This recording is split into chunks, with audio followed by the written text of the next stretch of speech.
할렐루야. 이 시간 저의 간정을 통해 저는 가려지고 그리스도의 십자가만이 드러나기를 원합니다. 사람의 뇌는 부정적인 개념을 이해할 수 없다고 합니다.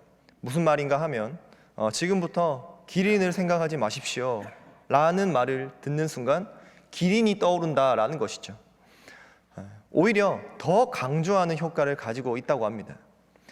스키 선수가 그 사실을 너무나 잘 알기 때문에 이 장애물을 피할 때 그 장애물에 시선이 집중이 되면 부딪힐 확률이 굉장히 높다는 것을 알고 있다고 합니다. 그래서 길을 본인이 가야 할 길에 집중할 때 실수하지 아니하고 무사히 내려올 수 있다라고 합니다. 이와 같이 장애물에 집중을 하게 되면 장애물만 보이게 됩니다.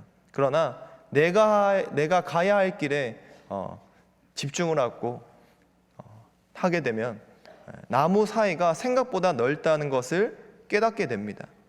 고난은 있을 때 아픔이 되지만 그것을 잘 이겨냈을 때는 인생의 전리품이 되고 생명의 면류관이 되기도 합니다.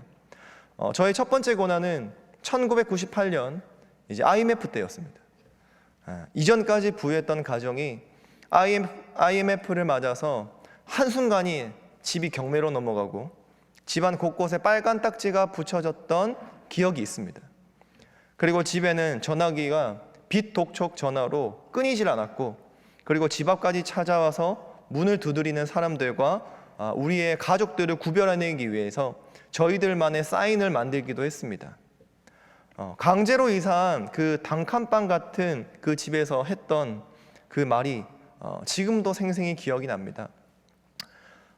지금까지 있었던 모든 일이 다 꿈이었으면 좋겠다. 겨울이면 바깥보다 더 춥고, 그리고 여름이면 바깥보다 더 집안이 더웠던 그 집의 첫날 밤이었습니다. 2003년 여름, 청소년부 수련회를 통해서 저는 주님을 인격적으로 만났고, 그리고 부모님의 하나님이 아닌 나의 하나님이 되어주셨습니다.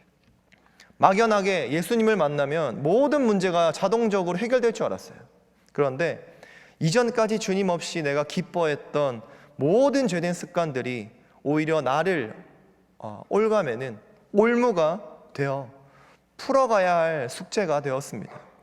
이전까지 죄인 줄 몰랐거나 아니면 알면서도 외면했던 그 습관들이 이제는 더 이상 내버려 두지 않기로 결단하여 변화하고자 노력하니까 학교에 이런 소문이 퍼지더라고요. 이사 완전 바뀌었다. 그리고 2012년 4월 10일 이제 제가 수도방위 사령부 연대군종으로 무사히 군 제대를 하고, 그리고 단기 선교를 떠날 그 자금을 마련하기 위해서 이제 아르바이트를 하던 도중에 이런 의문이 들기 시작했습니다.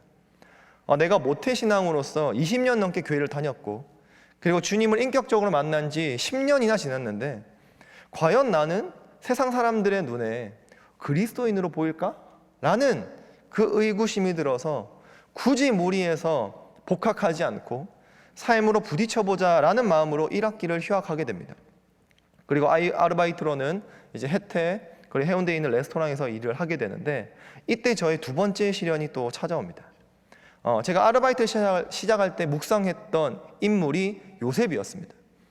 그리고 이렇게 기도했습니다. 주님, 제가 요셉과 같이 저의 생활을 통해 저들이 여호와 하나님을 볼 수 있게 해 주십시오 라고 기도했습니다. 그런데 놀랍게도 요셉처럼 이제 보디발의 아내 사건이 제기 닥치고, 그리고 주일 성수를 할 수 있다라는 그 약속을 받고 일을 시작했던 거였는데, 어느 날 사장님이 저를 불러서 이렇게 고개 숙여서 부탁을 합니다. 제발 일요일에 나와라. 정말 일요일에 너무 바쁘니까 꼭 나와줬으면 좋겠다 라며 사장님이 아르바이트생 앞에 고개를 숙이면서 부탁을 했습니다. 이 거절이 사실 거절해야 된다는 것은 알지만 자신 있게 그리고 선뜻하기가 참 쉽지 않더라고요. 그럼에도 불구하고 거절 후 구별된 삶을 살기 위해서 항상 빨리 출근하고 정직하고 부지런하고 밝게 매일을 감당했습니다. 그리고 마지막 회사를, 그리고 레스토랑을 마치는 날 사장님들마다 다 이렇게 말씀해 주셨습니다. 내가 30년 넘게 이 일을 하면서 사람들 많이 봐왔는데 고맙다고 생각한 사람은 네가 처음이다. 그리고 교회에 대해서 나는 부정적인 생각을 가지고 있던 사람인데 좀 긍정적으로 마음이 바뀌었다. 교회를 가기 위해서 그냥 일요일에 건물에 들어가면 되냐라고 물었습니다. 첫 번째 고난과 그리고 두 번째 시험을 잘 통과할 수 있었던 그 비결은 제 혼자의 힘으로 해결된 것은 아니라는 것을 그 누구보다 잘 알고 있습니다. 저는 저의 고난과 시련의 때 사실 저는 제가 제일 힘든 줄 알았어요. IMF 때, 너무 힘들 때. 근데 사실 그때 당시 누가 가장 힘들었을까 다시 한번 돌이켜보니까 제가 아닌 아버지였더라고요. 그리고 어머니였더라고요. 사람은 처음 시작하는 일에 서툴 수 있지. 그리고 부모님은 나의 아버지로서의 삶이, 나의 어머니로서의 삶이 처음이시기 때문에 자녀에게도 실수하실 수 있다라는 그 마음이 드는 순간 자녀의 눈에 아버지의 상처가 보이기 시작하고 어머니의 상처가 보이기 시작했습니다. 저희 아버지는 6.25 전쟁의 여파로 인해서 저에게 할아버지이신 아버지를 태중에 있을 때 잃으셨습니다. 그래서 다시 말하면 아버지는 아버지의 사랑을 받아본 경험이 없기 때문에 아버지로서 자녀를 사랑할 수 있는 방법을 모르시는 분이시다라는 것을 알게 하셨습니다. 그러고 나니까 아버지의 상처를 이해하고 자녀로서 아버지의 사랑을 끌어안으니까 이전의 아버지의 모습은 제가 알지 못했던 모습이 보이기 시작합니다.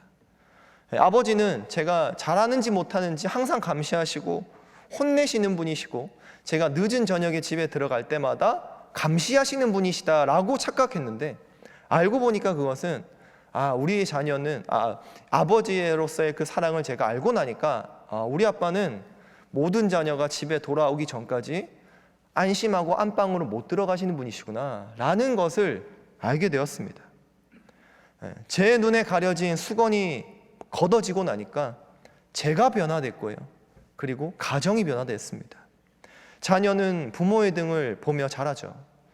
부모님은 고난의 때마다 항상 저희 3남매에게 이렇게 말씀하셨습니다. 주님이 우리의 가정을 축복하시기 위해서 이렇게 연단을 주시는 거다. 주님이 우리의 가정을 사랑하셔서 사랑 안에 잘, 신앙 안에 잘 다듬어 가기 위해 허락하시는 거다.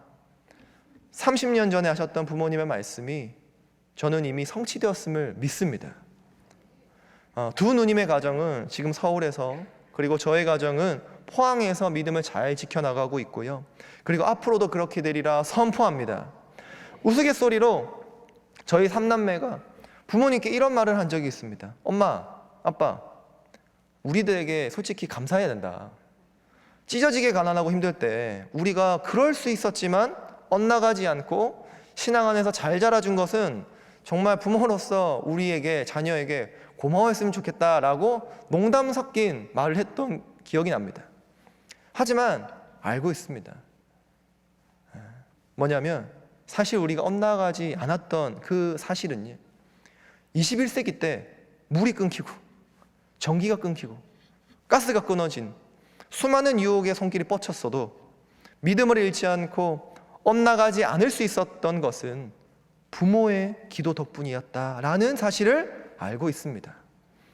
집에 빨간 딱지가 붙고 집이 경매로 넘어가고 말 그대로 파산했을 때 부모님께서 극단적인 선택을 하실 수 있으셨겠지만 삶을 포기하지 않아 주셔서, 그리고 믿음을 굳건히 지켜 믿음의 본을 보여주셔서 자녀의 든든한 버팀목이 되어주셔서 참 감사합니다. 시험과 고난을 통해 제가 얻게 된 것은 킹덤 패밀리로서 부모의 신앙을 잘 전수받은 것과, 그리고 이츠모 요로꼬비의 기쁨을 빼앗기지 않는 정신이었습니다. 사람의 뇌는 부정적인 개념을 이해할 수 없다라고 말씀드렸습니다. 어쩌면 저도 고난에 집중을 했다면 희망이 보이지 않아서 좌절했을지도 모릅니다. 아니, 좌절했을 것입니다. 그러나 부모의 신앙을 따라 고난이 아닌 고난을 통해 일하실 주님께 집중을 하니 넉넉히 그 고난을 이겨낼 뿐만 아니라 신앙의 전리품까지 취하고 돌아올 수 있었습니다. 여러분 중에 믿음의 당대로서 정말 힘겨운 싸움을 하고 계신 분이 있을지 모르겠습니다. 어쩌면 이 예배를 마지막으로 생각하는 분도 계실지도 모르겠습니다. 그러나 저의 이 간증이 여러분들이 믿음을 잃지 않는 지표로서 조금이나마 도움이 되셨으면 좋겠습니다. 그리고 여러분들의 선한 싸움은 우리의 자녀가 지켜보고 있습니다. 주님이 지켜보고 계십니다. 우리의 시선을 하늘 보좌에 계신 주님께 집중하여서 믿음의 선한 싸움을 끝까지 싸워 주님을 사랑하는 기쁨을 빼앗기지 않는 믿음의 명문 킹덤 패밀리가 될 수 있기를 소망하며 저의 간증을 마치도록 하겠습니다.